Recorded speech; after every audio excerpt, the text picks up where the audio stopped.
नमस्कार दोस्तों, स्वागत है आपका हमारे YouTube चैनल जीएस बाई आकाश में। आज की इस वीडियो में हम लोग बिहार दरोगा में पूछे जाने वाले इंपॉर्टेंट प्रश्नों को पढ़ने वाले हैं, जो आपके बिहार दरोगा एग्जाम के लिए बहुत ही ज़्यादा इंपॉर्टेंट है। और जो बिहार दरोगा पिछले वर्षों में पूछे गए प्रश्न होंगे, उन सभी प्रश्नों को पढ़ने वाले हैं। और इन प्रश्नों से भी संबंधित जितने भी आपके बिहार दरोगा एग्जाम के लिए, बिहार एसआई एग्जाम के लिए इंपॉर्टेंट प्रश्न बन सकते हैं, उन सभी प्रश्नों को भी हम लोग पढ़ने वाले हैं। अगर ये सीरीज आप लगातार देखते हैं तो आपको ये सारे प्रश्न भी इस क्लास में याद भी हो जाएंगे, आपको रिवीजन करने की कोई दिक्कत नहीं होगी। तो चलिए हम लोग अपना पहला क्लास स्टार्ट करते हैं। तो देखिए, सबसे पहले है कि मुंगेर किसकी राजधानी थी। तो मुंगेर जो है ये मीर कासिम की राजधानी थी। किसकी? मीर कासिम की राजधानी थी। ठीक, ये आप लोग ध्यान रखेंगे। उसके बाद मुंगेर की बात करें तो पहले इसकी मीर कासिम की पहले राजधानी क्या थी? पहले राजधानी थी मुर्शिदाबाद। क्या थी पहले राजधानी मीर कासिम की? मुर्शिदाबाद। फिर इसके बाद इसने राजधानी ट्रांसफर करा। इसके बाद इसने राजधानी मुर्शिदाबाद से कहाँ कर दिया? मुंगेर कर दिया। ये चीजें आप लोग ध्यान रखेंगे। कहाँ पे? मुंगेर कर दिया, ये आप लोग ध्यान रखेंगे। उसके बाद मीर कासिम कौन था? तो देखिए, मीर कासिम की बात करें तो रॉबर्ट क्लाइव के हाथों की कठपुतली थी कौन? रॉबर्ट क्लाइव के हाथों का कठपुतली था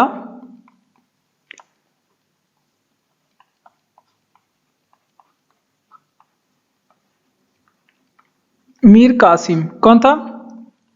रॉबर्ट क्लाइव के हाथों की कठपुतली था मीर जाफर। कौन था? मीर जाफर। और मीर जाफर का दामाद कौन था?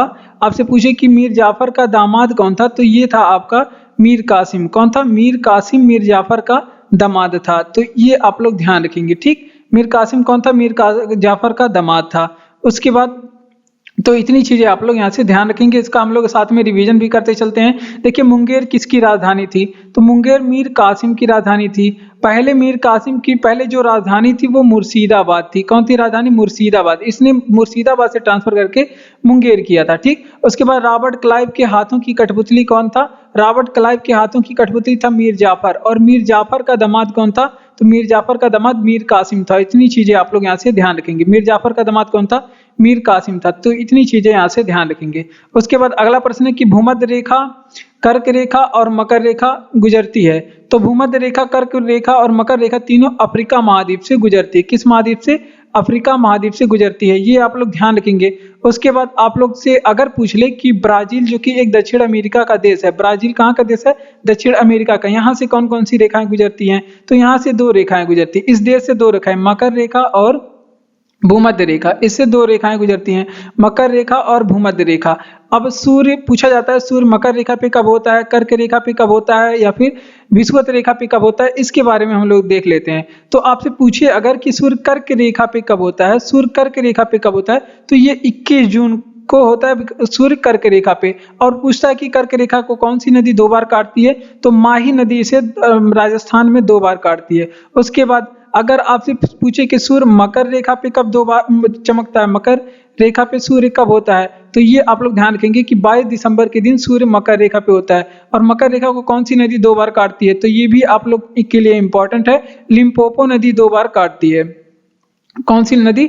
लिम्पोपो नदी मकर रेखा को दो बार काटती है। उसके बाद बात करते हैं सूर्य भूमध्य रेखा पे कब होता है। सूर्य भूमध्य रेखा पे कब होता है? तो भूमध्य रेखा पे सूर्य होता है, एक तो आप लोग ध्यान रखेंगे 21 मार्च के दिन होता है, 21 मार्च और 23 सितंबर के दिन, 21 मार्च और 23 सितंबर के दिन सूर्य भूमध्य रेखा पे होता है। और भूमध्य रेखा को काटने वाली दो बार नदी कांगो नदी है। कौन सी नदी? कांगो नदी है। ये सारी चीजें आप लोग यहाँ से ध्यान रखेंगे। तो देख लेते हैं, इसका रिवीजन करेंगे। अगर आपसे पूछे कि भूमध्य रेखा, कर्क रेखा और मकर रेखा कहाँ से गुजरती है, तो ये तीनों रेखाएं अफ्रीका महाद्वीप से गुजरती है। उसके बाद ब्राजील से कौन कौन सी रेखाएं, तो ब्राजील से मकर रेखा और भूमध्य रेखा दो रेखा गुजरती है। ठीक, भूमध्य रेखा और मकर रेखा। उसके बाद सूर्य कर्क रेखा पे कब होता है, तो 21 जून को सूर्य कर्क रेखा पे होता है और कर्क रेखा को माही नदी दो बार काटती है। और सूर्य मकर रेखा पे कब होता है? 22 दिसंबर के दिन सूर्य मकर रेखा पे होता है और लिम्पोपो नदी से दो बार काटती है। उसके बाद बात करें भूमध्य रेखा पे कब होता है, तो साल में दो बार, एक 21 मार्च और 23 सितंबर के दिन कांगो नदी दो बार काटती है, सूर्य भूमध्य रेखा पे होता है। और इस दिन क्या होता है, दिन और रात की अवधि दोनों बराबर होती है। 12 घंटे का दिन, 12 घंटे का रात होता है। गुरु गोविंद सिंह के माता का नाम, तो ये आपके बिहार एसआई प्रश्न, बिहार एसआई एग्जाम में पूछा गया प्रश्न है। बिहार एसआई 2008 एग्जाम में ये पूछा गया प्रश्न है। आप लोग अगर, ये भी मुंगेर किसकी राजधानी थी, ये भी आपके बिहार एसआई एग्जाम में पूछा गया प्रश्न है। ठीक, तो ये हम लोग रिवीजन करेंगे पास्ट ईयर का, उसके बाद फिर इससे संबंधित जो भी प्रश्नों का विश्लेषण होगा उन सभी प्रश्नों को हम लोग पढ़ने वाले हैं। तो देखिए, गुरु गोविंद सिंह की माता का नाम कौन था, तो सबसे पहले ये देखेंगे कि गुरु गोविंद सिंह के माता का क्या नाम था, तो बीबी जयली इनके माता का नाम था। क्या था, बीबी जयली इनके माता का नाम था। अगर आपसे पूछे कि गुरु गोविंद सिंह के पिता का क्या नाम था, तो ये भी आप लोग बताएंगे गुरु गोविंद सिंह के पिता का नाम क्या था, तो गुरु गोविंद सिंह के पिता का नाम गुरु तेग बहादुर था। गुरु तेग बहादुर इनके पिता का नाम था। ठीक, इनके पिता का नाम क्या था, गुरु तेग बहादुर। और सिखों के ये 9वें नंबर के गुरु थे, और गुरु गोविंद सिंह सिखों के 10वें नंबर के गुरु थे। ये भी पूछा जाता है कि किस नंबर के गुरु हैं। ठीक, उसके बाद गुरु गोविंद सिंह के बारे में बात करेंगे, तो अगर आपसे पूछे कि इनका जन्म कहाँ पे हुआ है, तो गुरु गोविंद सिंह के जन्म के बारे में बात करें तो इनका जन्म पटना में हुआ था। कहाँ पे, पटना में इनका जन्म हुआ था। और सिखों के ये 10वें नंबर के गुरु थे, हमने बताया आपको। उसके बाद आपसे पूछ ले कि खालसा पंथ की स्थापना किसने किया, खालसा पंथ की स्थापना किसने किया, तो गुरु गोविंद सिंह ने। उसके बाद आपसे पूछे कि पाहुल व्यवस्था की स्थापना किसने किया, पाहुल की स्थापना किसने किया, तो ये भी आपके गुरु गोविंद सिंह ने ही किया था। तो इतनी चीजें आप लोग यहाँ से ध्यान रखेंगे। तो देख लेते हैं, आपसे पूछे कि गुरु गोविंद सिंह के माता का क्या नाम था, तो बीबी जयली इनके माता का नाम था। ये एग्जाम, बिहार एसआई एग्जाम में पूछा गया प्रश्न है। और इनके पिता का नाम क्या था, गुरु तेग बहादुर इनके पिता का नाम था। ये सिखों के 9वें गुरु भी थे। और इनका जन्म कहाँ पे हुआ था, पटना में इनका जन्म हुआ था। कहाँ पे पड़ता है, बिहार में पड़ता है। खालसा पंथ की स्थापना किसने किया, गुरु गोविंद सिंह ने किया। पाहुल की स्थापना भी गुरु गोविंद सिंह ने किया। बढ़ते हैं अपने अगले प्रश्न की ओर। अगर आपको ये वीडियो अच्छा लग रहा हो तो वीडियो को प्लीज लाइक कर दें, चैनल को सब्सक्राइब करके हमारे साथ जुड़ जाएं इसी तरह के और भी बिहार एसआई की वीडियो पाने के लिए। और भी आपके किसी भी एग्जाम का कोई भी आपका एग्जाम आने वाला है तो उसी का आप लोग अगर इसी तरह से प्रश्न पाना चाहते हैं तो हमको बताइए कमेंट करके, हम जरूर उस पर वीडियो बना के आप लोग को देंगे। उसके बाद आप लोग इसका पीडीएफ, तो हमने बताया कि डिस्क्रिप्शन में लिंक मिल जाएगा, टेलीग्राम चैनल पे आप वहां से पीडीएफ पा सकते हैं, उसे रीड कर सकते हैं। इसका रिवीजन भी वहां से आप जाके कर सकते हैं। ठीक, तो बढ़ते हैं अगले प्रश्न की ओर। अगला प्रश्न है दूसरा नंबर कि माउंट टिटलिस ज्वालामुखी, माउंट टिटलिस जो कि एक ज्वालामुखी पर्वत है, ये कहाँ पे स्थित है, ज्वालामुखी पर्वत ये कहाँ पे स्थित है, माउंट टिटलिस, तो ये स्विट्जरलैंड में स्थित है। कहाँ पे, ये स्विट्जरलैंड में स्थित है। और स्विट्जरलैंड में ये स्थित है। इसके बाद आपसे, तो ये एक ज्वालामुखी पर्वत है और ये स्विट्जरलैंड में स्थित है। उसके बाद हम लोग कुछ पर्वतों के बारे में बात करते हैं। जैसे आपसे पूछ ले कि ब्लैक फॉरेस्ट पर्वत कहाँ पे स्थित है, ब्लैक फॉरेस्ट पर्वत ये कहाँ पे स्थित है, बहुत एग्जाम में पूछा जाता है ब्लैक फॉरेस्ट पर्वत। तो ये आप लोग बताएंगे कि जर्मनी में स्थित है। अगर आपसे पूछे कि काला पर्वत कहाँ पे स्थित है, अगर काला पर्वत केवल पूछे ये कहाँ पे स्थित है, तो ये आप लोग ध्यान रखेंगे ये भूटान में स्थित है। कहाँ पे, भूटान में स्थित है। उसके बाद आपसे अगर पूछे कि रॉकी पर्वत कहाँ पे स्थित है, कुछ पर्वतों के बारे में जो आपके बिहार ऐसा एग्जाम के लिए इंपॉर्टेंट हो सकते हैं उनको हम लोग देखेंगे। तो रॉकी पर्वत के बारे में देख लेते हैं। तो ये अमेरिका में स्थित है, अमेरिका में रॉकी पर्वत स्थित है। उसके बाद अब स्विट्जरलैंड ही आ गया है, तो आप लोग बताएंगे कि आईएलओ का हेडक्वार्टर कहाँ पे स्थित है, डब्ल्यूएचओ का हेडक्वार्टर कहाँ पे स्थित है, और वर्ल्ड ट्रेड ऑर्गेनाइजेशन का, इन सभी का क्या बोलते हैं, इन सभी का हेडक्वार्टर आप लोग बताएंगे कहाँ पे स्थित है। तो इन सभी का हेडक्वार्टर स्थित है जिनेवा में। इन सभी का हेडक्वार्टर कहाँ पे स्थित है, जिनेवा। जिनेवा कहाँ पे पड़ता है, तो ये स्विट्जरलैंड में पड़ता है। कहाँ पे, स्विट्जरलैंड पे। अगर आपसे पूछे स्विट्जरलैंड की राजधानी क्या है, तो स्विट्जरलैंड की राजधानी बर्न है। क्या है, स्विट्जरलैंड की राजधानी बर्न है। अगर आपसे पूछे कि स्विट्जरलैंड की मुद्रा बताइए, स्विट्जरलैंड की मुद्रा क्या है, तो ये भी आप लोग ध्यान रखेंगे कि स्विट्जरलैंड की मुद्रा क्या है, फ्रैंक है स्विट्जरलैंड की मुद्रा। तो इतनी चीजें आप लोग ध्यान रखेंगे। तो देख लेते हैं रिवीजन में, माउंट टिटलिस ज्वालामुखी पर्वत कहाँ पे स्थित है, स्विट्जरलैंड में। कहाँ पे, स्विट्जरलैंड में। ब्लैक फॉरेस्ट पर्वत कहाँ पे स्थित है, जर्मनी में। अगर आपसे पूछे कि काला पर्वत कहाँ पे स्थित है, भूटान में। रॉकी पर्वत कहाँ पे स्थित है, अमेरिका में।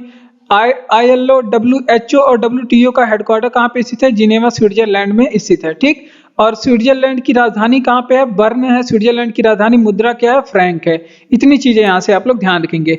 फरीसोनाथ रेणु का जन्म कहाँ हुआ था, और ये आपके बिहार एसआई में पूछा गया प्रश्न है, ये बिहार एसआई एग्जाम में पूछा गया प्रश्न है। तो फरीसोनाथ रेणु का जन्म बिहार में एक जिला है पूर्णिया जिला, इसमें हुआ था। फरीसोनाथ रेणु का जन्म पूर्णिया में, पूर्णिया में हुआ था। ठीक, फरीश्वरनाथ रेणु के बारे में कुछ बातें याद रखेंगे। अगर आपसे पूछे कि फरीश्वरनाथ रेणु की रचना, तो बहुत ज्यादा पूछा जाता है मैला आंचल। मैला आंचल आप लोग ध्यान रखेंगे, ये फरीश्वरनाथ रेणु की रचना है, इसलिए आप लोग इसे याद रखेंगे। और कुछ महापुरुष जिनकी जन्म स्थान पूछा जाता है, जैसे आपसे पूछेगा कि सुभाष चंद्र बोस का जन्म स्थान कहाँ पे है। सुभाष चंद्र बोस के बारे में बताइए, इनका जन्म स्थान कहाँ पे है। तो इनका जन्म स्थान कटक उड़ीसा में हुआ था। कहाँ पे? कटक उड़ीसा में इनका जन्म स्थान है, कटक उड़ीसा में। उसके बाद बात करते हैं, अगर आपसे पूछे कि अमीर खुसरो का जन्म स्थान कहाँ पे है, अमीर खुसरो का जन्म कहाँ पे हुआ था, तो अमीर खुसरो के बारे में ध्यान रखेंगे।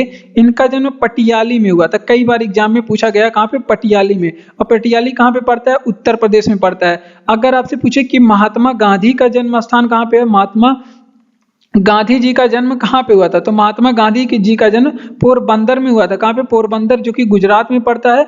1869 में इनका जन्म हुआ था। 1869, 2 अक्टूबर 1869 में जन्म हुआ था। अगर आपसे पूछे कि गौतम बुद्ध की जन्मस्थली कहाँ पे है, गौतम बुद्ध की जन्मस्थली कहाँ पे है, तो ये भी आप लोग बताएंगे। इनकी जन्मस्थली कहाँ पे है? लुम्बिनी। और लुम्बिनी कहाँ पे पड़ता है? नेपाल में पड़ता है। तो इन सारे प्रश्नों को आप लोग साथ में याद रखेंगे। तो देख लेते हैं, फरीश्वरनाथ रेणु का जन्म कहाँ पे हुआ था? पूर्णिया में हुआ था। और इनकी रचना क्या है? मैला आंचल इनकी रचना है। ठीक, उसके बाद सुभाष चंद्र बोस का जन्म कहाँ पे? कटक उड़ीसा में सुभाष चंद्र बोस का जन्म हुआ था। अमीर खुसरो का जन्म कहाँ पे होता? पटियाली उत्तर प्रदेश में इनका जन्म हुआ था। महात्मा गांधी का जन्म कहाँ पे हुआ था?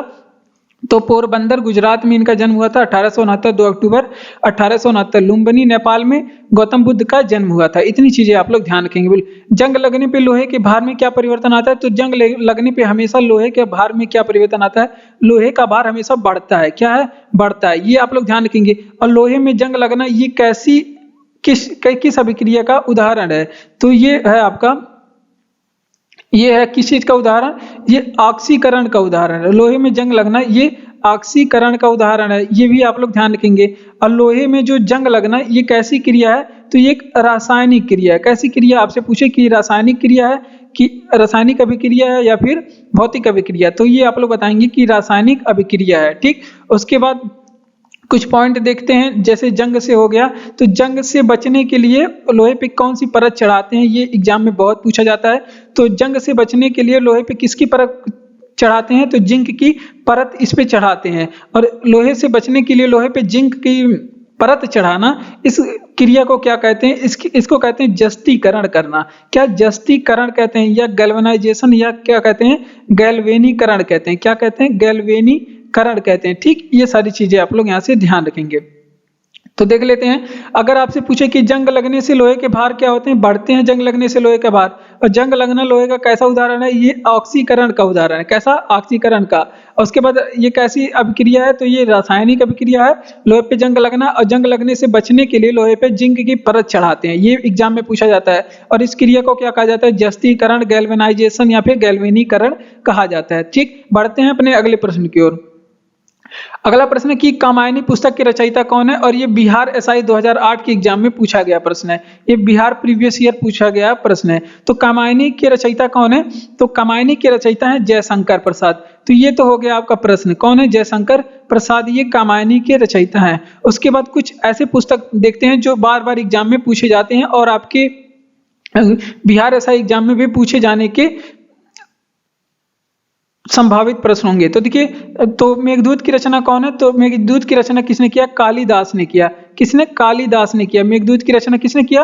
कालिदास ने किया। और कालिदास को क्या कहा जाता है? इसे कालिदास को भारत का शेक्सपियर कहा जाता है। तो मेघदूत की रचना हो गए कालिदास। उसके बाद आप लोग याद रखेंगे कि नाट्य शास्त्र के लेखक कौन है। नाट्य शास्त्र के लेखक आपसे पूछ ले कि कौन है, तो नाट्य शास्त्र के लेखक भरत मुनि है। कौन है? भरत मुनि। नाट्य शास्त्र के लेखक कौन है? भरत मुनि है। उसके बाद अगर आपसे पूछे कि गीत गोविंद के लेखक कौन है, गीत गोविंद के लेखक कौन है, तो गीत गोविंद के लेखक जयदेव हैं। कौन है? जयदेव हैं गीत गोविंद के लेखक। उसके बाद आपसे पूछे कि पद्मावत के लेखक कौन है, पद्मावत के लेखक कौन है, तो मलिक मोहम्मद जायसी हैं पद्मावत के लेखक। कौन है? मलिक मोहम्मद जायसी हैं पद्मावत के लेखक। उसके बाद आपसे पूछे कि दोहा कोश की रचना किसने किया था, दोहा कोश के रचयिता कौन है, तो दोहा कोश के लेखक जो है सरहप्पा हैं। कौन? सरहप्पा दोहा कोश के लेखक हैं। तो इतनी चीजें यहाँ से आप लोग ध्यान रखेंगे।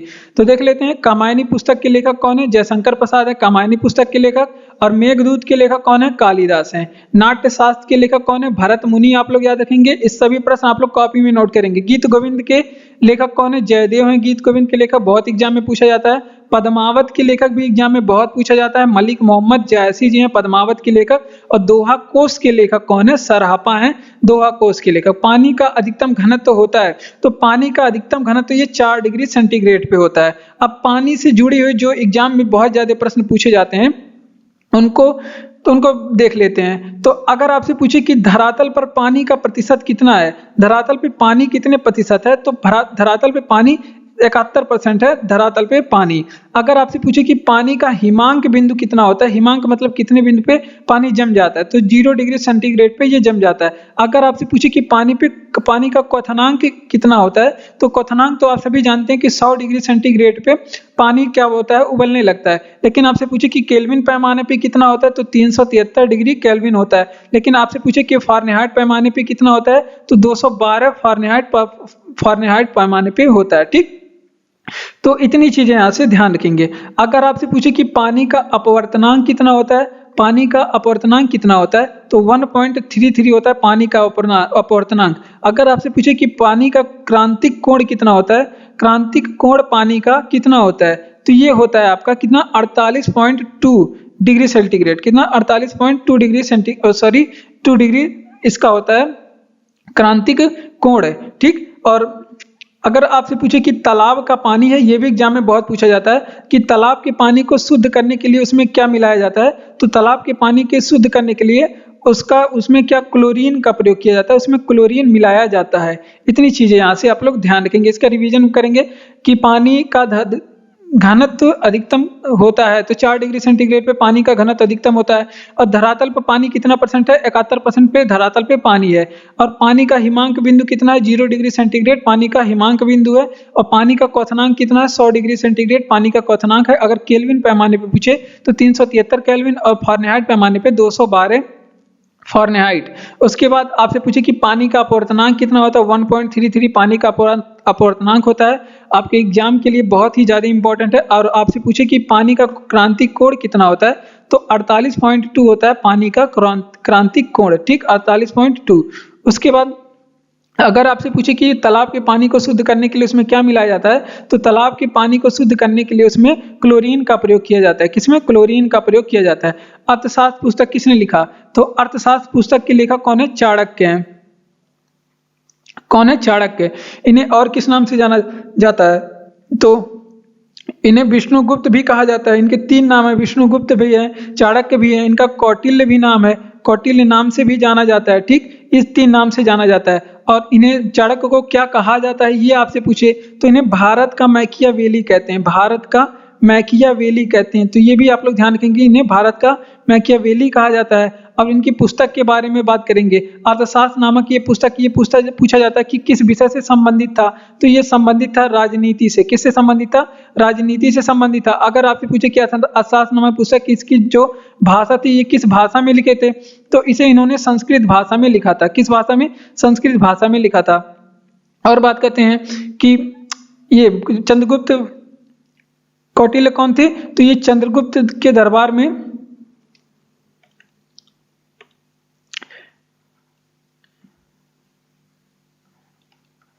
ये चंद्रगुप्त के ये गुरु भी थे। कौटिल्य जो थे ये चंद्रगुप्त के गुरु भी थे और उनके दरबार में महामंत्री पद पे रहते थे। महामंत्री या फिर आपको प्रधानमंत्री भी मिल सकता है, उनके दरबार में इस पद पे ये रहते थे। तो इतनी चीजें यहाँ से ध्यान रखेंगे आप लोग। तो इसका एक बार रिवीजन करेंगे। अर्थशास्त्र पुस्तक किसने लिखा, तो चाणक्य ने लिखा। इनका एक नाम और है, विष्णुगुप्त भी नाम है, कौटिल्य भी नाम है। उसके बाद वो बोलते हैं इन्हें क्या कहा जाता है, तो इन्हें भारत का मैकियावेली कहा जाता है। उसके बाद कौटिल्य, चाणक्य या फिर विष्णुगुप्त थे कौन, तो ये चंद्रगुप्त मौर्य के जो थे गुरु भी थे और उनके महामंत्री दरबार में महामंत्री पद पे ये सुशोभित थे। उसके बाद बात करते हैं कि इनकी जो पुस्तक थी अर्थशास्त्र, ये किस विषय से संबंधित है, तो कई बार एग्जाम में पूछा गया है ये राजनीति से संबंधित है। कई बार तो ये भी पूछा गया कि इसकी भाषा क्या है, तो ये संस्कृत भाषा में ये पुस्तक थी। बढ़ते हैं अपने अगले प्रश्न की ओर। अगला प्रश्न है हमारा कि अम्ल वर्षा किन वायु प्रदूषण के कारण होता है। तो अम्ल वर्षा के बारे में बात करें तो ये सल्फर डाइऑक्साइड SO2 कहते हैं, या फिर नाइट्रोजन डाइऑक्साइड के कारण, नाइट्रोजन ऑक्साइड के कारण भी होता है अम्ल वर्षा। तो ये दोनों चीजें आप लोग ध्यान रखेंगे। और अम्ल वर्षा के बारे में कुछ चीजें इंपॉर्टेंट देख लेते हैं। तो आपसे पूछा जाएगा कि ताजमहल के दुष्प्रभाव का कारण क्या है। तो इस तरह से पूछा जाता है कि ताजमहल के दुष्प्रभाव का कारण क्या है, यानी कि ये ताजमहल आपका कि दुष्प्रभावित क्यों हो रहा है। तो ये भी आप लोग ध्यान रखेंगे कि ताजमहल के दुष्प्रभावित का कारण जो है वो अम्ल वर्षा है। अम्ल वर्षा के कारण ही क्या होता है, ताजमहल दुष्प्रभावित हो जा रहा है, ठीक, अम्ल वर्षा के कारण ही। उसके बाद अगर आपसे पूछे कि स्टोन कैंसर किसे कहते हैं, स्टोन कैंसर किसे कहते हैं, तो मतलब स्टोन कैंसर का मतलब क्या होता है, कैंसर में मतलब शरीर का क्षरण होता है। स्टोन कैंसर में क्या होगा, स्टोन मतलब पत्थर, पत्थर का क्षरण होगा। और पत्थर का क्षरण किस वजह से होगा, तो ये अम्ल वर्षा के कारण ही होता है। अम्ल बहुत खतरनाक होता है, ये पत्थर को काट देता है, यानी कि उसका क्षरण कर देता है। तो अम्ल वर्षा के कारण भी, अम्ल वर्षा के कारण स्टोन कैंसर होता है, ये भी आप लोग ध्यान रखेंगे। अब आपसे अगर पूछे कि सर्वाधिक अम्ल वर्षा किस देश में होता है, सर्वाधिक अम्ल वर्षा किस देश में होता है, तो सर्वाधिक अम्ल वर्षा जो है आपका ये नॉर्वे में होता है। किस देश में, नॉर्वे में सर्वाधिक अम्ल वर्षा होता है। उसके बाद आपसे पूछे कि वर्षा का माप किससे करते हैं, वर्षा का माप किस यंत्र से करते हैं, तो ये भी आप लोग बताएंगे कि रेन गेज से वर्षा का माप करते हैं, रेन गेज से वर्षा का माप करते हैं। तो ये सारी चीजें आप लोग यहाँ से ध्यान रखेंगे, आपके बिहार एसआई एग्जाम के लिए बहुत ही ज्यादा इंपॉर्टेंट है। अम्ल वर्षा किन वायु प्रदूषण के कारण होता है, सल्फर डाइऑक्साइड और नाइट्रोजन डाइऑक्साइड के कारण होता है। उसके बाद ताजमहल दुष्प्रभावित क्यों होता है, तो अम्ल वर्षा के कारण ताजमहल दुष्प्रभावित होता है। स्टोन कैंसर के बारे में बात करें तो ये अम्ल वर्षा की वजह से होता है स्टोन कैंसर। उसके बाद सर्वाधिक अम्ल वर्षा किस देश में होती है, तो नॉर्वे में सर्वाधिक अम्ल वर्षा होती है। वर्षा का माप किससे किया जाता है, तो रेन गेज से वर्षा का माप किया जाता है। इन सारे प्रश्नों को आप लोग यहाँ से ध्यान रखेंगे। इंकलाब जिंदाबाद का नारा किसने लगाया, और ये आपका बिहार एसआई एग्जाम में पूछा गया प्रश्न है, बिहार एसआई एग्जाम में पूछा गया प्रश्न है। इंकलाब जिंदाबाद का नारा किसने दिया था, तो भगत सिंह ने दिया था। इंकलाब जिंदाबाद का नारा किसने, भगत सिंह ने दिया था। अब कुछ नारे के बारे में जो बहुत ज्यादा इंपॉर्टेंट है वो पूछे जाते हैं। आपसे पूछेगा कि जय हिंद का नारा किसने दिया था, या फिर आपसे पूछेगा कि दिल्ली चलो का नारा किसने दिया था, या फिर तुम मुझे खून दो मैं तुम्हें आजादी दूंगा, ये सभी नारे किसने दिए थे, तो ये सभी नारे सुभाष चंद्र बोस ने दिए थे। किसने, सुभाष चंद्र बोस ने दिए थे। उसके बाद अगर आपसे पूछे कि करो या मरो का नारा, ये सभी नारा बहुत पूछा जाता है। करो या मरो का नारा किसने दिया था, या फिर आपसे पूछे कि हे राम का नारा किसने, हे राम का नारा किसने दिया, या फिर आपसे पूछेगा कि भारत छोड़ो का नारा किसने दिया, भारत छोड़ो का नारा किसने दिया, तो ये सभी दिए थे किसने, महात्मा गांधी ने। किसने, कौन से पुरुष, महापुरुष ने दिया था तो ये आप लोग ध्यान रखेंगे किसने दिया था, महात्मा गांधी ने ये सभी नारे दिए थे। उसके बाद बात करते हैं कि जय जवान जय किसान का नारा किसने दिया, जय जवान और जय किसान का नारा किसने दिया था, तो ये आपको कौन दिया था, लाल बहादुर शास्त्री ने। किसने, लाल बहादुर शास्त्री ने ये नारा दिया था। तो ये सारे प्रश्न आप लोग यहाँ से ध्यान रखेंगे। तो देख लेते हैं, अगर आपसे पूछे कि इंकलाब जिंदाबाद का नारा भगत सिंह ने दिया, जय हिंद का नारा, दिल्ली चलो का नारा, या फिर तुम मुझे खून दो मैं तुम्हें आजादी दूंगा, ये नारा सुभाष चंद्र बोस ने दिया था। करो या मरो का नारा किसने दिया, हे राम का नारा किसने दिया। उसके बाद भारत छोड़ो आंदोलन, ये सभी किससे संबंधित है, गांधी जी ने ये नारा दिया। उसके बाद जय जवान जय किसान का नारा किसने दिया, तो जय जवान जय किसान का नारा लाल बहादुर शास्त्री ने दिया था। पानी के बहाव के लिए सहायक बल कौन सा होता है, तो पानी के बहाव के लिए सहायक बल होता है घर्षण बल। ठीक, तो घर्षण के बारे में अब कुछ चीजें देख लेते हैं।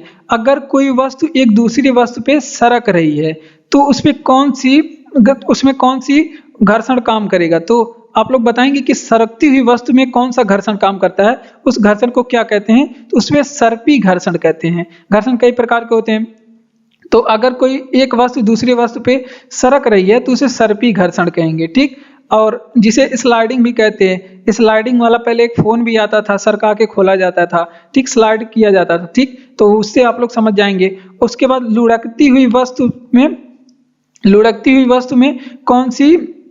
कौन सा घर्षण काम करता है? तो लुढ़कती हुई वस्तु में जो घर्षण काम करता है उसको लोटनिक घर्षण कहते हैं। कौन सा घर्षण? लोटनिक घर्षण कहते हैं। लुढ़कती हुई घर्षण बल जो है ये सबसे कम लगता है, इसको क्या कहते हैं? लोटनिक घर्षण।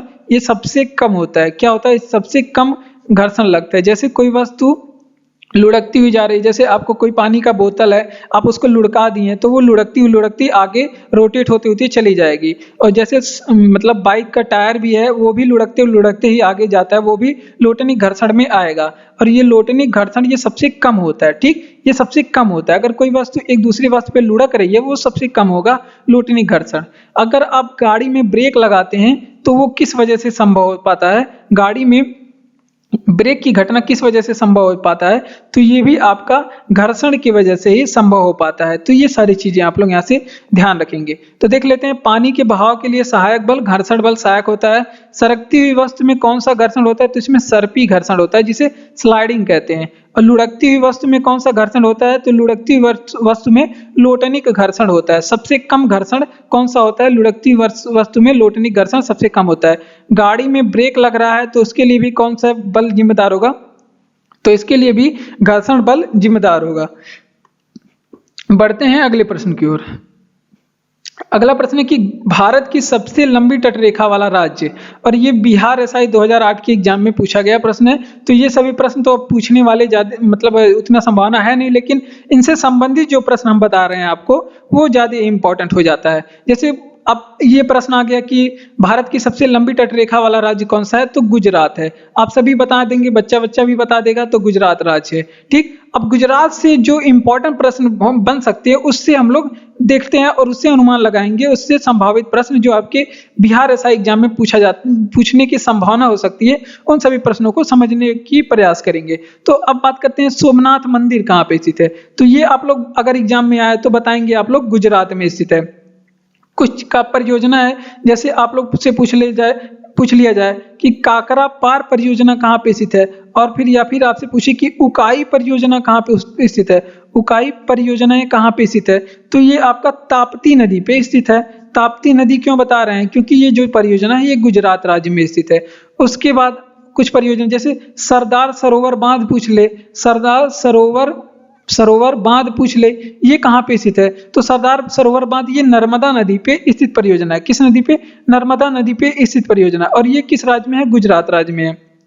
अगर आपसे पूछे कि गिर नेशनल पार्क या फिर गिर राष्ट्रीय उद्यान कहाँ पे स्थित है, तो ये भी आपके गुजरात राज्य में स्थित है। तो इस तरह से आप लोग तैयारी करेंगे ताकि कोई भी प्रश्न छूटने ना पाए। भारत की सबसे लंबी तटरेखा वाला राज्य कौन सा है? तो गुजरात है भारत का सबसे लंबी तटरेखा वाला राज्य। सोमनाथ मंदिर कहाँ पे है? गुजरात में है। सरदार सरोवर बांध कहाँ पे है? तो नर्मदा नदी पे बना हुआ बांध है, और जो कि कहाँ पे स्थित है? ये आपके गुजरात राज्य में स्थित है। उसके बाद काकरा पार परियोजना है। उसके बाद उकाई परियोजना, ये दोनों परियोजनाएं ताप्ती नदी पे बना हुआ है और गुजरात राज्य में है। नदी की लंबाई, नदी का उद्गम, नदी का समापन ज्यादा नहीं पूछा जाता है जितना कि उस पे बना हुआ परियोजनाएं पूछी जाती हैं। तो ये सारे प्रश्न आपके लिए बहुत ही ज्यादा इंपॉर्टेंट है। गिर नेशनल पार्क कहाँ पे स्थित है? गुजरात में स्थित है। तो ये सारी चीजें आप लोग याद रखेंगे। बक्सर का युद्ध कब हुआ था? तो ये भी आपके बिहार एसआई एग्जाम के लिए बहुत ही ज्यादा इंपॉर्टेंट है। ये बहुत ज्यादा एग्जाम में पूछा जाता है। कभी कभी तो इसका डेट पूछ लेगा कि 1764 में हुआ था बक्सर का युद्ध। अब कभी कभी तो ये पूछ लेता है कि इसमें भाग कौन कौन लोग ने लिया था। तो इसमें भाग लिया था, एक तरफ था मीर कासिम। कौन था? एक तरफ था मीर कासिम और उसके साथ सुजाउद्दौला। मीर कासिम के साथ सुजाउद्दौला, ये सभी आप लोग ध्यान रखेंगे। सुजाउद्दौला, मीर कासिम, सुजाउद्दौला हो गया। और इसके साथ एक लोग शाह आलम द्वितीय थे, अवध नवाब सॉरी ये मुगल नरेश कौन थे? शाह आलम द्वितीय थे। ठीक, और किनके बीच हुआ था? तो ये अंग्रेज के बीच में हुआ था। और अंग्रेजों का प्रतिनिधित्व तो इसमें कौन किया था, ये भी पूछा जाता है। तो अंग्रेजों की तरफ से हेक्टर मुनरो था। कौन था? हेक्टर मुनरो था। और इसमें अंग्रेजों का विजय हुआ था और काफी भारत के बहुत ज्यादा बिहार प्रांत, बंगाल, उड़ीसा क्षेत्र में बिहार का मतलब अंग्रेजों का क्या हो जाता है? अधिकार हो जाता है। और ये पूछा जाता है कि बक्सर युद्ध की समाप्ति किस संधि से हुआ था, ये पूछा जाता है। तो इसकी जो समाप्ति है ये इलाहाबाद की संधि से हुआ था। किस संधि से? इलाहाबाद की संधि से इसकी समाप्ति हुआ था। तो ये चीजें आप लोग यहाँ से इंपॉर्टेंट है, ध्यान रखेंगे। बक्सर का युद्ध कब हुआ था? तो 1764 में बक्सर का युद्ध। और बक्सर के युद्ध में भाग किसने लिया था? मीर कासिम ने भाग लिया था, शुजाउद्दौला ने भाग लिया था। मीर कासिम, शुजाउद्दौला और शाह आलम द्वितीय ने बक्सर के युद्ध में भाग लिया था। और इसमें अंग्रेजों की तरफ से कौन था? हेक्टर मुनरो था अंग्रेजों की तरफ से। और इसमें अंग्रेजों का क्या हुआ था? विजय हुआ था। उसके बाद बहुत ज्यादा बड़े प्रांत पे, बिहार, बंगाल और उड़ीसा प्रांत पे क्या हो गया था? अंग्रेजों का आधिपत्य हो गया था। ठीक, ये आप लोग ध्यान रखेंगे। और बक्सर के युद्ध की जो समाप्ति है वो इलाहाबाद के संधि के द्वारा होती है। ठीक, भारत में सर्वाधिक घनी आबादी वाला देश, एशिया में सर्वाधिक घनी आबादी कहाँ पे है? तो एशिया में सर्वाधिक घनी आबादी सिंगापुर में है। कहाँ पे? सिंगापुर में है। अगर आपसे पूछे, सिंगापुर देश में है सबसे ज्यादा आबादी। ठीक, अगर आपसे पूछे कि सिंगापुर के बारे में एक बार एग्जाम में पूछा गया था कि भूमध्य रेखा के निकट कौन सा शहर है, सबसे ज्यादा भूमध्य रेखा के निकट कौन सा शहर है? तो ये सिंगापुर है, सबसे ज्यादा भूमध्य रेखा के सबसे निकट पड़ता है सिंगापुर। उसके बाद बात करते हैं अफ्रीका के बारे में। अफ्रीका में कौन सबसे ज्यादा घनी आबादी किसकी है? तो अगर आपसे पूछे कि अफ्रीका में सर्वाधिक आबादी या फिर घनी आबादी, इसे ही कहते हैं कि सर्वाधिक आबादी कहाँ पे स्थित है। सर्वाधिक आबादी अगर पूछे तो आप लोग बताएंगे कि नाइजीरिया में। कहाँ पे? नाइजीरिया कंट्री में सर्वाधिक आबादी।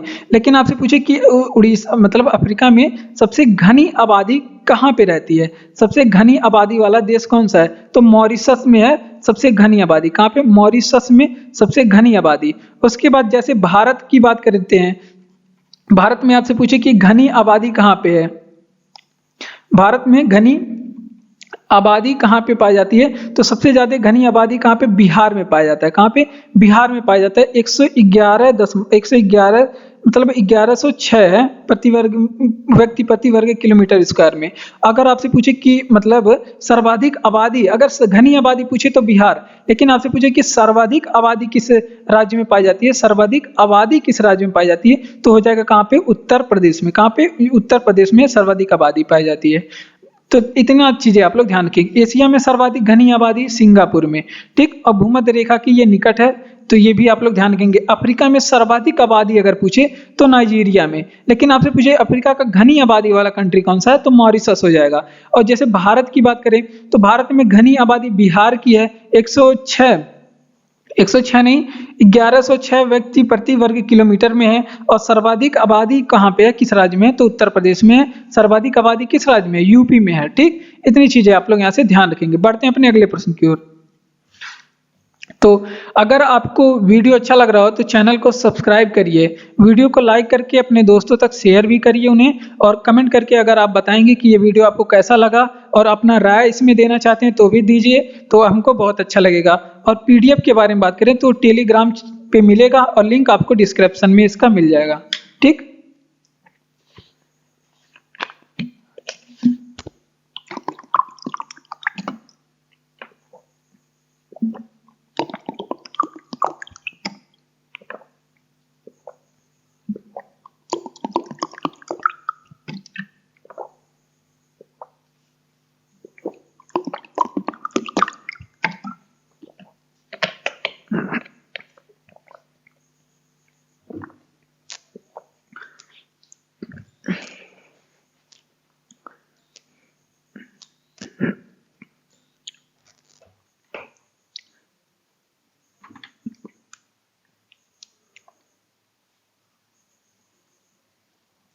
बढ़ते हैं अपने अगले प्रश्न पे। कह रहा है कि बिहार में कुल कितने प्रमंडल हैं, और ये आपके बिहार एसआई एग्जाम में पूछा गया प्रश्न है। ये बिहार एसआई एग्जाम में पूछा गया प्रश्न है। कितने प्रमंडल है भाई? 9 प्रमंडल। अब बात करते हैं बिहार के बारे में, जो इंपॉर्टेंट प्रश्न बन सकते हैं। बिहार में आपसे पूछे कि जिले कितने हैं, तो बिहार में 39 जिले हैं। ठीक, 39 जिले हैं। अगर आपसे पूछे कि बिहार में लोकसभा सीट कितनी है, बिहार में लोकसभा सीट कितनी है? 40 सीट है। अगर आपसे पूछे कि बिहार में राज्यसभा की सीट कितनी है, तो राज्यसभा की सीट बिहार में 16 है। अगर आपसे पूछे कि बिहार में विधानसभा की सीट कितनी है, विधानसभा की, तो विधानसभा सीट 243 है बिहार में। अगर आपसे पूछे कि विधान परिषद की सीट कितनी है, बिहार में विधान परिषद भी तो है, तो विधान परिषद की सीट कितनी है बिहार में? तो 75 सीटें हैं। ठीक, अगर आपसे पूछे कि बिहार का स्थापना कब हुआ था, बिहार का स्थापना कब हुआ था, तो 22 मार्च, बिहार का स्थापना 22 मार्च 2012 में हुआ था। और बात करते हैं और बिहार से आपसे पूछे कि झारखंड कब अलग हुआ था, बिहार से झारखंड कब अलग हुआ था, तो ये अलग हुआ था 15 नवंबर, बिहार से झारखंड 15 नवंबर सन 2000 को अलग हुआ था। ठीक, तो इतनी चीजें यहाँ से आप लोग ध्यान रखेंगे। तो देख लेते हैं बिहार में कुल कितने प्रमंडल हैं, तो 9 प्रमंडल हैं। बिहार में जिले पूछे 39 जिले हैं। बिहार में लोकसभा सीट 40 है। बिहार में विधानसभा की सीट कितनी है, 16 है। और बिहार में राज्यसभा की सीट 16 है। बिहार में राज्यसभा सीट कितनी है, 16 है। और विधानसभा सीट कितनी है, 243। बिहार में विधानसभा सीट 243 और विधान परिषद की सीट जो है 75 है। स्थापना कब हुआ, 22 मार्च 2012 में बिहार की स्थापना हुई। 22 मार्च 2012 को बिहार की स्थापना। झारखंड बिहार से अलग कब हुआ था, तो बिहार से झारखंड 15 नवंबर सन 2000 को अलग हुआ था। किस शहर में जैव प्रौद्योगिकी पार्क स्थित है, तो लखनऊ में स्थित है जैव प्रौद्योगिकी पार्क। लखनऊ से क्या पूछा जाता है कि ये किस नदी के किनारे स्थित है, लखनऊ किस नदी के किनारे स्थित है, तो ये भी आप लोग यहाँ से ध्यान रखेंगे कि लखनऊ गोमती नदी के किनारे स्थित है। कहाँ, किस नदी के किनारे, गोमती नदी के किनारे स्थित है। और ज्यादा से ज्यादा आपसे पूछेगा लखनऊ का पुराना नाम क्या है, तो लखनऊ का पुराना नाम लखनौती है। क्या है, लखनऊ का पुराना नाम लखनौती है। और यूपी की राजधानी भी कहाँ पे है, यूपी की राजधानी आपसे पूछे कहाँ पे है, तो यूपी की राजधानी भी कहाँ पे है, लखनऊ में है यूपी की राजधानी।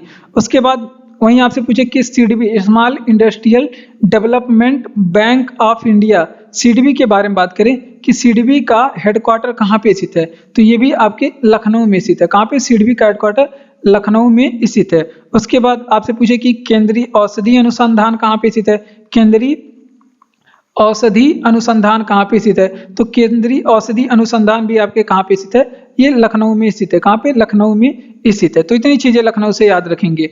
अगला प्रश्न है हमारा कि किस शहर में जैव प्रौद्योगिकी पार्क स्थित है, लखनऊ में जैव प्रौद्योगिकी पार्क स्थित है। यूपी की राजधानी क्या है, लखनऊ है। यूपी की राजधानी लखनऊ है। और लखनऊ किस नदी के किनारे स्थित है, तो लखनऊ गोमती नदी के किनारे स्थित है। ये भी आप लोग ध्यान रखेंगे, गोमती नदी के किनारे स्थित है। लखनऊ का पुराना नाम क्या है, तो लखनऊ का पुराना नाम लखनौती है। क्या है, लखनऊ का पुराना नाम लखनौती है। सीडबी का हेडक्वार्टर कहाँ पे स्थित है, लखनऊ के। Small Industrial Development Bank of India, SIDBI का हेडक्वार्टर कहाँ पे स्थित है, लखनऊ में स्थित है। केंद्रीय औषधि अनुसंधान कहाँ पे स्थित है, तो केंद्रीय औषधि अनुसंधान कहाँ पे स्थित है, लखनऊ में स्थित है। बिहार की कुल जनसंख्या कितनी है, तो बिहार की कुल जनसंख्या 10,40,99,452 है। कितना, 10,40,99,452 बिहार की राजधानी है। और बिहार के बारे में बात करें, ये जनसंख्या के हिसाब से ये तीसरे नंबर का राज्य है। किसने नंबर का, तीसरे नंबर का राज्य है। अब लगभग ये 2011 की जनगणना के अनुसार है। कब की है, ये 2011 की जनगणना। लेकिन आपसे पूछे कि वर्तमान में कितनी इसकी जनगणना हो गई होगी, तो 13.1 करोड़ इसकी जो है जनसंख्या हो गई होगी। बिहार की जनसंख्या लगभग वर्तमान समय में 13.1 करोड़ लगभग आसपास हो गई होगी। ठीक, अब बिहार में आप जानते हैं कि सर्वाधिक जनसंख्या घनत्व है, तो ये आपसे पूछे कि बिहार में जनसंख्या घनत्व कितनी है, तो ये भी आप लोग ध्यान देंगे कि 1106 व्यक्ति प्रति वर्ग किलोमीटर पाए जाते हैं। 1106 व्यक्ति प्रति वर्ग किलोमीटर स्क्वायर में पाए जाते हैं, तो ये भी आप लोग ध्यान रखेंगे। अगर आपसे पूछे कि बिहार का लिंगानुपात कितना है, बिहार का लिंगानुपात कितना है, तो ये भी आप लोग ध्यान रखेंगे। बिहार का लिंगानुपात जो है वो 918 है। कितना, 918 है। और बिहार में कितने परसेंट एरिया में कृषि कार्य होता है, तो बिहार में कितने परसेंट कृषि क्षेत्र है, ये भी बिहार एसआई एग्जाम में पूछा गया प्रश्न है। ये बिहार एसआई एग्जाम में पूछा गया प्रश्न है। तो कितने परसेंट एरिया में, तो लगभग 60% एरिया में कृषि कार्य होता है। और भारत का सबसे न्यूनतम साक्षरता वाला राज्य कौन सा है, भारत का सबसे न्यूनतम साक्षरता वाला राज्य कौन सा है, तो सबसे न्यूनतम साक्षरता वाला राज्य जो है वो 61.8% है। 61.8% यहाँ की साक्षरता है। न्यूनतम साक्षरता वाला राज्य कौन सा है, बिहार है। और इसकी साक्षरता कितनी है, 61.8 है। ठीक, तो ये सारी चीजें आप लोग ध्यान रखेंगे। बिहार की कुल जनसंख्या कितनी है, तो 2011 की जनगणना के अनुसार है 10,40,99,452 यहाँ की जनसंख्या है। और वर्तमान समय इनकी जनसंख्या कितनी हो गई होगी, तो मतलब 13.1 करोड़ वर्तमान समय बिहार की जनसंख्या है। ठीक, और जनसंख्या घनत्व के बारे में बात करें तो 1106 व्यक्ति प्रति वर्ग किलोमीटर स्क्वायर में इसके जनसंख्या घनत्व है। लिंगानुपात की बात करें, बिहार का लिंगानुपात कितना है, तो 918, तो इसका लिंगानुपात है। और बिहार में कितने परसेंट क्षेत्र पे कृषि की जाती है, 60% क्षेत्र पे। और न्यूनतम साक्षरता किस राज्य की है, 61.8% बिहार की साक्षरता न्यूनतम है। सर्वाधिक साक्षरता केरल की है। ठीक, अगला प्रश्न है कि हुडो ने भारत पर आक्रमण किसके शासनकाल में किया? तो हुडो ने भारत पे जो आक्रमण करने का जो प्रोसेस है ये स्कंद गुप्त के शासनकाल में किया। किसके? स्कंद गुप्त के शासनकाल में हुडो ने भारत पे आक्रमण किया। और हुड़ की बात करें तो ये लोग निवासी कहाँ के थे? हुड़ लोग कहाँ के निवासी थे? तो ये मध्य एशिया के निवासी थे। कहाँ के? हुड़ लोग कहाँ के निवासी थे? ये लोग मध्य एशिया के निवासी थे। उसके बाद और हुड़ों ने भारत पे आक्रमण किया, इसका वर्णन कहाँ पे मिलता है? किस अभिलेख में मिलता है? तो ये जूनागढ़ के अभिलेख में मिलता है। किस अभिलेख में? जूनागढ़ के अभिलेख में इसका वर्णन मिलता है कि हुड़ों ने भारत पे आक्रमण किया था। ठीक, उसके बाद हुड़ों का प्रथम शासक कौन था? ये भी आप लोग बताएंगे कि हुड़ों का प्रथम शासक कौन था। तो हुड़ों का प्रथम जो शासक था वो कौन था? तुर्मान था। कौन था? तुर्मान उसका नाम था। हुड़ों का प्रथम शासक कौन था? इसका नाम था तुर्मान। इतनी चीजें आप लोग यहाँ से ध्यान रखेंगे। तो देख लेते हैं, आपसे पूछे कि हुड़ों ने भारत पे कब आक्रमण किया, किसके शासनकाल में? तो ये स्कंदगुप्त के समय में हुड़ों ने भारत पे आक्रमण किया था। और ये पूछा गया प्रश्न है, बिहार एसआई एग्जाम में पूछा गया प्रश्न है। ये बिहार एसआई एग्जाम में पूछा गया प्रश्न है। अब बात करते हैं कि इसका वर्णन कहाँ पे मिलता है। तो इसका वर्णन जो है जूनागढ़ अभिलेख में मिलता है। हुड़ों के आक्रमण का वर्णन जूनागढ़ अभिलेख में मिलता है। हुड़ लोग कहाँ के निवासी थे? तो ये मध्य एशिया से आए थे, ये आप लोग बताएंगे। और हुड़ों का प्रथम शासक कौन था? तुर्मान था। हुड़ों का प्रथम शासक तुर्मान था। इतनी चीजें आप लोग याद रखेंगे आपके बिहार एसआई के एग्जाम। और ये भी आपके बिहार एसआई एग्जाम में पूछा गया प्रश्न है। ये बिहार एसआई एग्जाम में पूछा गया प्रश्न है कि सितारा देवी का संबंध किस विद्या से है? तो सितारा देवी का जो संबंध है ये लोक नृत्य से है। किससे है? लोक नृत्य से है। ठीक, तो ये भी आप लोग ध्यान रखेंगे। सितारा देवी को क्या कहा जाता है? ये आप लोग बताएंगे। सितारा देवी को इसने कथक की सम्राज्ञी कहा जाता है। इन्हें क्या कहा जाता है? कथक की सम्राज्ञी कहा जाता है। तो ये भी आप लोग ध्यान रखेंगे। सितारा देवी को कथक का सम्राज्ञी कहा जाता है। अगर आपसे पूछे कि सितारा देवी को कथक का सम्राज्ञी किसने कहा था, कथक की सम्राज्ञी किसने कहा था, तो ये भी आप लोग ध्यान रखेंगे कि डॉक्टर रविंद्रनाथ टैगोर ने इन्हें कथक की सम्राज्ञी कहा था। किसने? रविंद्रनाथ टैगोर ने इन्हें कथक की सम्राज्ञी कहा था। तो ये चीजें आप लोग यहाँ से ध्यान रखेंगे। अब कुछ चीजें इंपॉर्टेंट देख लेते हैं। जैसे आपसे पूछे कि सिया देवी का जो आपके बिहार एसआई एग्जाम में पूछा जा सकता है। सिया देवी और फिर कौशल्या देवी का संबंध किससे है? सिया देवी और कौशल्या देवी का संबंध ये एग्जाम में आपके पूछा जा सकता है। ये प्रश्न आपके एग्जाम में पूछा जा सकता है क्योंकि इनका संबंध किससे है? मधुबनी पेंटिंग से। किस पेंटिंग से? मधुबनी पेंटिंग। और मधुबनी पेंटिंग कहाँ का फेमस है? तो ये भी आप लोग ध्यान रखेंगे। ये बिहार का फेमस पेंटिंग है मधुबनी पेंटिंग। अगर आपसे पूछे कि स्वांग लोक नृत्य कहाँ का है, तो स्वांग लोक नृत्य जो है वो हरियाणा का है। कहाँ का? स्वांग लोक नृत्य हरियाणा का है। ठीक, तो देख लेते हैं सितारा देवी का संबंध किस विद्या से है, तो लोक नृत्य से है। सितारा देवी का संबंध इन्हें क्या कहा जाता है? कथक की सम्राज्ञी कहा जाता है। क्या कहा जाता है? कथक की सम्राज्ञी। और किसने कहा था? तो रविंद्रनाथ टैगोर ने सितारा देवी को कथक का सम्राज्ञी कहा था। सिया देवी कौशल्या देवी का संबंध किससे? मधुबनी पेंटिंग से है। और मधुबनी पेंटिंग फेमस कहाँ की है? बिहार की। स्वांग लोक नृत्य कहाँ का? हरियाणा में। ये भी अभी रिसेंटली किसी एग्जाम में पूछा गया था। उत्तर प्रदेश में बुक्सा जनजाति कहाँ पे पाई जाती है? तो ये बिजनौर और आगरा साइड में पाया जाता है। कहाँ पे? बिजनौर एंड आगरा साइड में उत्तर प्रदेश में यहाँ पे पाया जाता है। ठीक, तो उत्तर प्रदेश में बुक्सा जनजाति बिजनौर और आगरा साइड में पाया जाता है। यूपी के बारे में कुछ प्रश्न देख लेते हैं क्योंकि बिहार का पड़ोसी राज्य है यूपी। और यहाँ से प्रश्न भी पूछा जा सकता है कि यूपी की आपसे पूछे कि नगदी फसल कौन सी है। यूपी की नगदी फसल कौन सी है? तो गन्ना है प्रमुख। यूपी की कौन सी नगदी फसल? गन्ना है। उसके बाद गन्ना का सर्वाधिक उत्पादन के कारण यूपी को क्या कहा जाता है? गन्ने से चीनी बनाया जाता है, तो इसी क्या कहा जाता है? चीनी का कटोरा कहा जाता है। यूपी को चीनी का कटोरा कहा जाता है। उसके बाद आपसे पूछे कि यूपी की प्रथम दलित महिला सीएम कौन थी? यूपी की प्रथम दलित महिला सीएम कौन थी? तो यूपी की प्रथम दलित महिला सीएम जो थी वो मायावती थी। कौन? मायावती जी थी। यूपी की प्रथम दलित महिला सीएम मायावती जी थी। उसके बाद आप लोग ध्यान रखेंगे गेहूं का बड़ा उत्पादन कौन सा है? गेहूं का। उसके बाद या फिर गेहूं का पूछ ले या फिर गन्ने का आपसे पूछ ले कि सबसे ज्यादा उत्पादन कौन करता है, तो उत्तर प्रदेश करता है। गन्ने और फिर गेहूं का सर्वाधिक उत्पादन कौन सा राज्य करता है? तो यूपी करता है, सर्वाधिक उत्पादन यूपी करता है। अगर आपसे पूछे कि वहीं का चावल का सर्वाधिक उत्पादन कौन सा राज्य करता है, तो ये आप लोग ध्यान रखेंगे वेस्ट बंगाल चावल का सर्वाधिक उत्पादन करता है।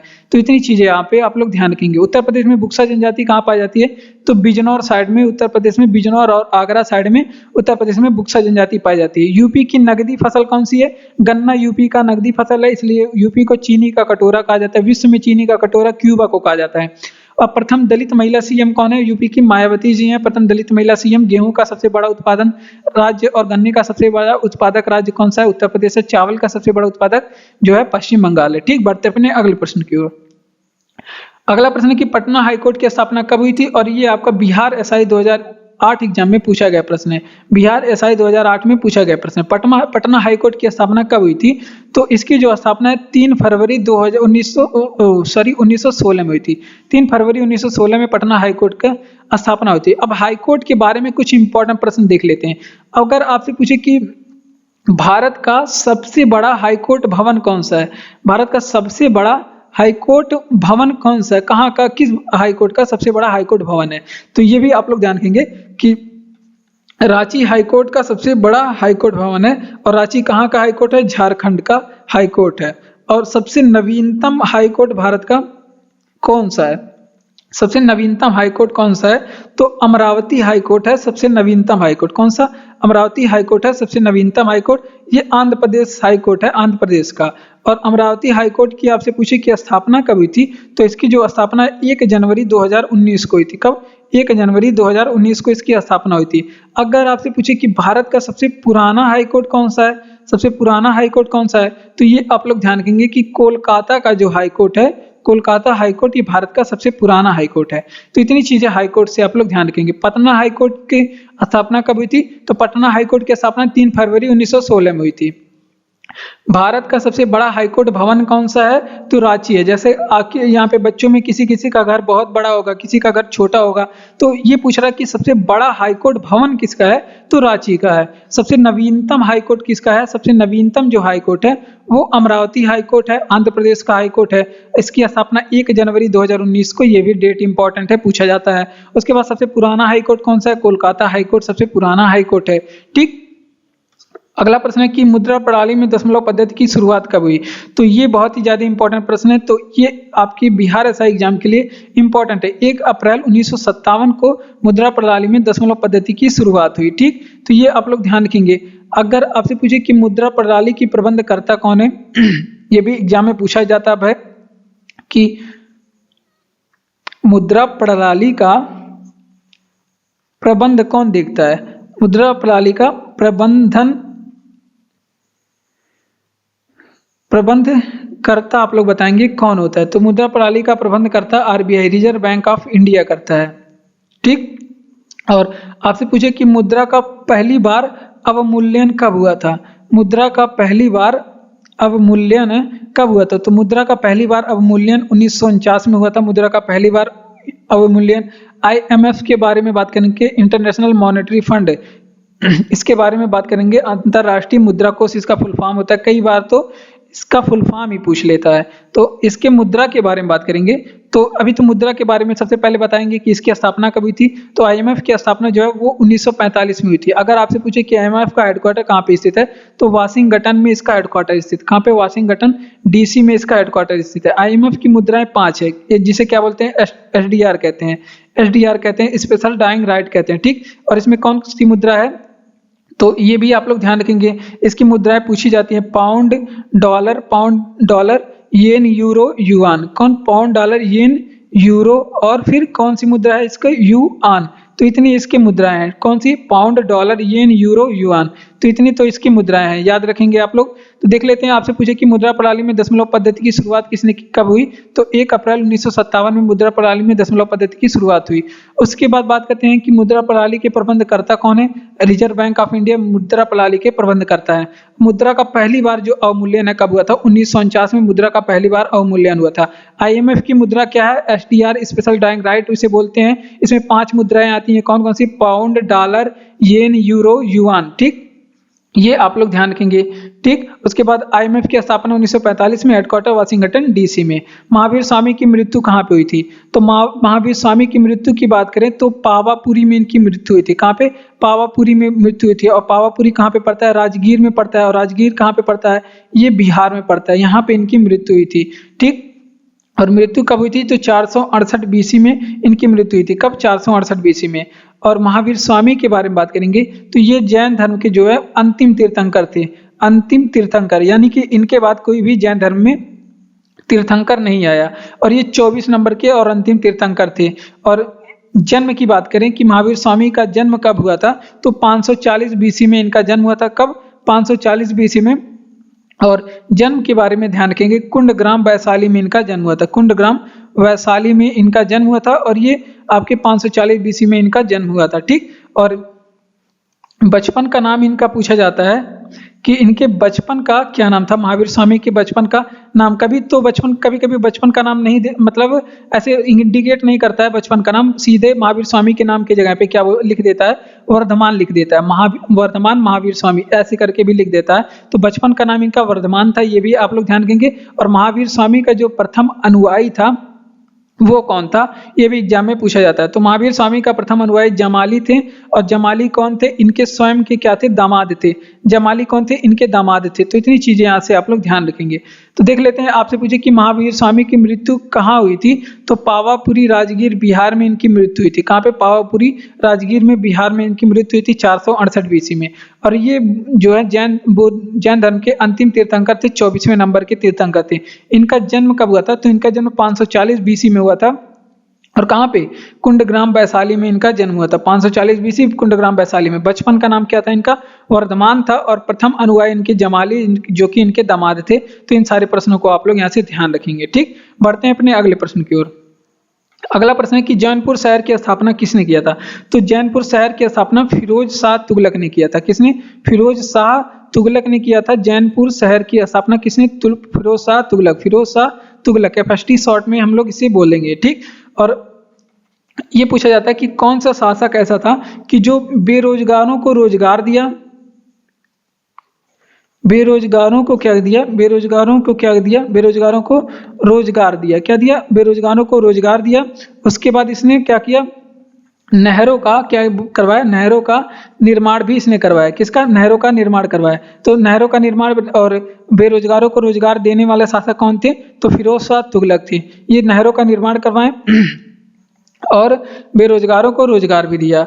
अब आपसे पूछेगी कि दीवान ए खैरात की स्थापना किसने किया था? दीवान ए खैरात विभाग की स्थापना किसने किया? तो दीवान ए खैरात की स्थापना भी फिरोज शाह तुगलक ने किया। उसके बाद इनके ऊपर एक रचना लिखी गई है जिसको क्या कहते हैं?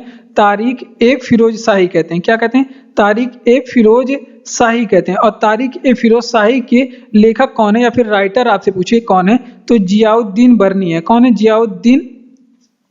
जियाउद्दीन बर्नी इसके लेखक हैं। ठीक, तो ये भी आप लोग ध्यान रखेंगे कौन इसके लेखक हैं? जियाउद्दीन बर्नी।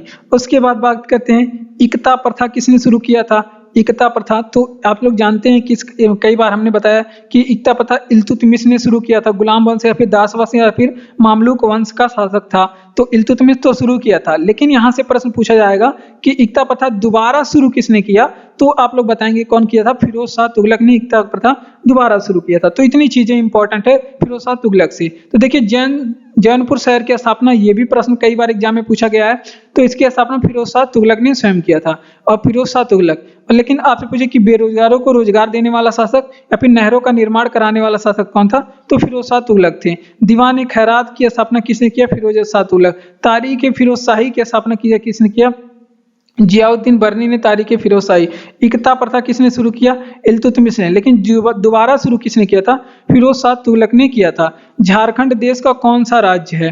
तो ये बिहार एसआई एग्जाम में पूछा गया प्रश्न है। ये बिहार एसआई एग्जाम 2008 में पूछा गया प्रश्न है। तो झारखंड मतलब देश का 28 नंबर का जब बना था, तो उस नंबर के 28 नंबर का राज्य था। और झारखंड का आपसे पूछे कि गठन कब हुआ था? तो इसका गठन हुआ था 15 नवंबर सन 2000 को। और ये बिहार से अलग होकर इसको बनाया गया था। किसे? बिहार से अलग करके इसे बनाया गया था। तो इसका डेट भी अलग होने का डेट भी ज़्यादा इंपॉर्टेंट है, हो सकता है इस बार यही पूछा जाए। अगर आपसे पूछे कि झारखंड की राजधानी क्या है, तो झारखंड की राजधानी क्या है, रांची है। झारखंड की राजधानी रांची है। उसके बाद आपसे पूछे कि 29 नंबर का भारत का राज्य कौन सा बना था, तो तेलंगाना बना था, 29 नंबर का राज्य बना था। और तेलंगाना का गठन कब हुआ था, तो इसका गठन हुआ था 2 जून 2014 को तेलंगाना का गठन हुआ था। उसके बाद आपसे पूछे कि भारत में कुल राज्य कितने हैं, भारत में कुल राज्य कितने हैं, तो वर्तमान समय में भारत में 28 राज्य हैं, लेकिन यूटी पूछे तो कितने हैं, 8 यूनियन टेरिटरी हैं, 28 राज्य और 8 यूनियन टेरिटरी। बल्कि 29 नंबर का राज्य कौन सा पूछे, तेलंगाना है, तेलुगु भाषियों का भूमि इसे कहा जाता है, और 2 जून 2014 की इसका स्थापना हुआ था। तो इतनी चीजें आप लोग ध्यान रखेंगे। झारखंड देश का किस नंबर का राज्य है, 28 नंबर का राज्य है। और झारखंड का गठन कब हुआ था, तो इसका गठन जो है 15 नवंबर सन 2000 को हुआ था। 15 नवंबर सन 2000 को बिहार से अलग करके झारखंड बनाया गया था। किससे, बिहार से अलग करके। झारखंड की राजधानी क्या है, झारखंड की राजधानी रांची है। 29 नंबर का राज्य कौन सा है, तेलंगाना है। इसका गठन कब हुआ था, 2 जून 2014 को तेलंगाना का गठन हुआ था। भारत में कुल कितने राज्य हैं, 28 राज्य हैं। यूनियन टेरिटरी कितने हैं, 8 है। संविधान पूर्ण रूप से तैयार कब हुआ था, तो संविधान पूर्ण रूप से 26 नवंबर सन 2000 को 26 नवंबर 1949 को ये तैयार हुआ। और 26 नवंबर को हम लोग क्या मनाते हैं, इसी दिन संविधान दिवस मनाते हैं। कौन सा दिवस मनाते हैं, 26 नवंबर के दिन संविधान दिवस मनाते हैं। और 26 नवंबर को दिन ही संविधान को आंशिक रूप से लागू किया गया। ये किस रूप से लागू किया गया, आंशिक रूप से लागू किया गया। तो ये भी आप लोग ध्यान रखेंगे, संविधान को इसी दिन आंशिक रूप से लागू किया गया। ठीक, लेकिन आपसे पूछिए कि संविधान का अधिकांश भाग कब लागू किया गया, संविधान का अधिकांश भाग कब लागू किया गया, तो ये आप लोग ध्यान देंगे, ये जानेंगे ये कब लागू किया गया था। 26 जनवरी 1950 को ये अधिकांश भाग लागू किया गया था। और 26 जनवरी के दिन इसीलिए हम लोग क्या मनाते हैं, गणतंत्रता दिवस मनाते हैं। कौन सा दिवस, गणतंत्रता दिवस मनाते हैं। ठीक, ये भी आप लोग ध्यान रखेंगे। उसके बाद आपसे पूछे कि संविधान सभा का गठन कब हुआ था, संविधान, ये भी पूछा जाता है संविधान सभा का गठन कब हुआ था, तो इसका जो गठन है जुलाई 1946 में होता। कब, जुलाई 1946 में होता संविधान सभा का गठन। और इसके अस्थायी अध्यक्ष कौन बनाए गए थे, इसके अस्थायी अध्यक्ष कौन बनाए गए थे, तो राजेंद्र प्रसाद इसके अस्थायी अध्यक्ष बनाए गए थे। कौन, राजेंद्र प्रसाद इसके अस्थायी अध्यक्ष बनाए गए थे। तो इतनी चीजें आप लोग यहाँ से ध्यान रखेंगे। संविधान पूर्ण रूप से तैयार कब हुआ था, 26 नवंबर 1949 को संविधान पूर्ण रूप से तैयार हुआ था। और इसे आंशिक रूप से इसी दिन लागू भी किया गया, आंशिक रूप से लागू किया गया। संविधान दिवस कब मनाते हैं, तो संविधान दिवस 26 नवंबर के दिन इसीलिए मनाया जाता है। और इसका अधिकांश भाग जो लागू हुआ 26 जनवरी 1950 को लागू हुआ। और इसी दिन हम लोग क्या मनाते हैं, गणतंत्रता दिवस। संविधान सभा का जो गठन हुआ था जुलाई 1946 में संविधान सभा का गठन हुआ था। और इसके अस्थायी अध्यक्ष कौन बनाए गए थे, डॉक्टर राजेंद्र प्रसाद इसके अस्थायी अध्यक्ष बनाए गए थे। बढ़ते हैं अपने अगले प्रश्न की ओर। अगला प्रश्न कि बिहार में लोकसभा सीट की संख्या कितनी है, तो देखिए ये बिहार एसआई में पूछा गया प्रश्न है, ये बिहार एसआई एग्जाम में आपके पूछा गया प्रश्न है। तो बिहार में लोकसभा सीट कितनी है, तो लोकसभा की सीट 40 है। अगर आपसे पूछे कि विधानसभा की सीट बिहार में कितनी है, विधानसभा की सीट कितनी है, तो 16 है। अगर आपसे पूछे कि विधान परिषद की सीट कितनी है बिहार में, विधान परिषद की सीट कितनी है, तो विधान परिषद की 243 सीट है बिहार में। और विधान परिषद की 243 हो गई। और सॉरी ये विधानसभा की 243 है, विधानसभा की आपसे पूछे 243, नो,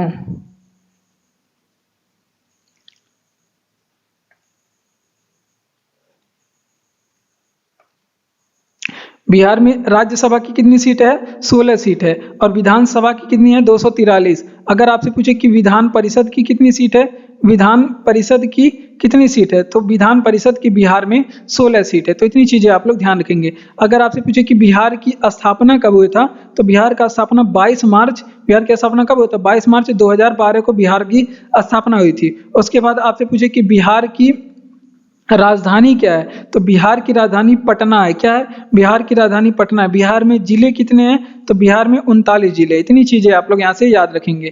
तो देख लेते हैं रिवीजन। आप लोग पूछे कि बिहार में लोकसभा सीट कितनी है, 40, और राज्यसभा की सीट कितनी है, 16। विधानसभा की कितनी सीट है, 243, और विधान परिषद की कितनी सीट है, 16। उसके बाद स्थापना कब हुआ था, 22 मार्च 2012 में। और राजधानी कहाँ पे है, पटना में। जिले कितने हैं, 39। इतनी चीजें आप लोग यहाँ से ध्यान रखेंगे। नटराज की प्रसिद्ध कांस्य मूर्ति उदाहरण है, तो ये चोल कला का उदाहरण है। नटराज की कांस्य मूर्ति किसका उदाहरण है, चोल कला का उदाहरण है नटराज की कांस्य मूर्ति। उसके बाद आपसे पूछे कि नटराज की जो कांस्य मूर्ति है ये स्थित कहाँ पे है, नटराज की कांस्य मूर्ति स्थित कहाँ पे है, तो ये चिदम्बरम में स्थित है। कहाँ पे? चिदम्बरम में नटराज की कांस्य मूर्ति स्थित है। चिदम्बरम कहाँ पे पड़ता है? ये तमिलनाडु में पड़ता है। ठीक, और नटराज की जो कांस्य मूर्ति है ये भगवान शिव की मूर्ति है। किसकी? भगवान शिव की मूर्ति है, ये भी आप लोग ध्यान रखेंगे। उसके बाद भगवान शिव की मूर्ति है, नटराज की जो कांस्य मूर्ति है। ठीक, और बात करते हैं तंजौर का बृहदेश्वर मंदिर कहाँ पे स्थित है।